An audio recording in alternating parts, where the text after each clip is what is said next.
मी स्नेहल जोशी.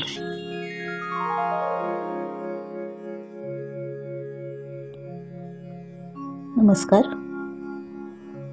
2 कविता सादर करणारे. पहिली कविता आहे प्राजक्ता फणसे यांनी लिहिलेली तू जरासा थांबना. वाळूच्या घरट्यास आपुल्या शिंपल्यांनी सजविण्या, वाळूच्या घरट्यास आपुल्या शिंपल्यांनी सजविण्या, सागराच्या त्या किनारी तू जरासा थांबना. धरतीस घेऊन बाहूपाशी, धरतीस घेऊन बाहूपाशी आकाश रंगुनी रंगले, गुलाबी क्षितिजावरी त्या तू जरासा थांबना.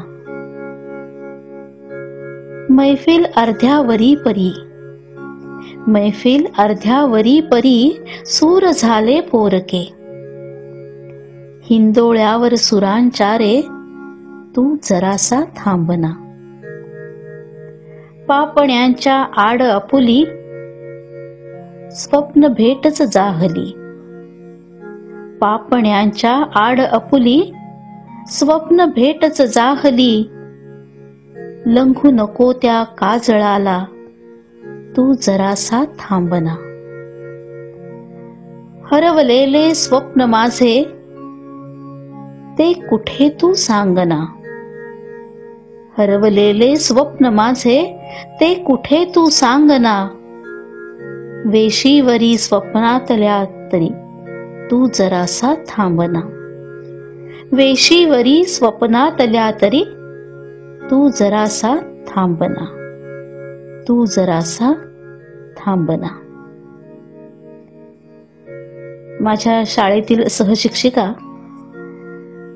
मैत्रेयी पटवर्धन यांची एक कविता.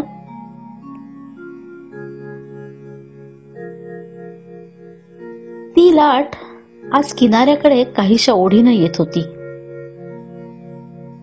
तिला पाहून वाटे ती खूप संयमानं संथ हेलकावे घेत होती. तिचे ते क्षणोक्षणी फेसाळ हसणे कौतुकाने पाहतच राहावे. न जाणे कसला आनंद तिला झाला होता. ती त्या भरतीच्या वेळी त्या किनाऱ्याला अजूनच कवेत घेऊ पाहत होती. किनाऱ्यावरच्या दगडांना आदळून अचानक मोठ्याने हसत परत काही क्षण शांत होत होती. तिला नेमकं काय हवं होतं? किनाऱ्याचा सहवास की किनारा तिला पुढे न जाऊ देणारा अडथळाच होता? तिच्या क्षमतांना बांध घालणारा अडकव होता? तिचं गूढ तिलाच ठाऊक.